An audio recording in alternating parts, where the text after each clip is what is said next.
अस्सलाम वालेकुम।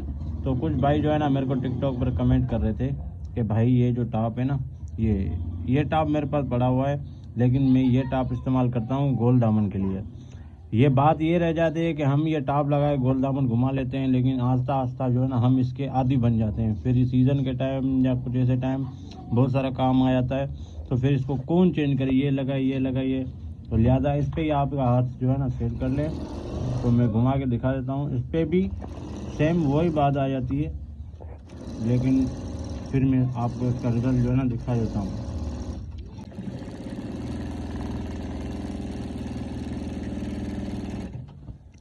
तो ये देखें, बिल्कुल बारीक सी जो है इसकी दामन आ रही है।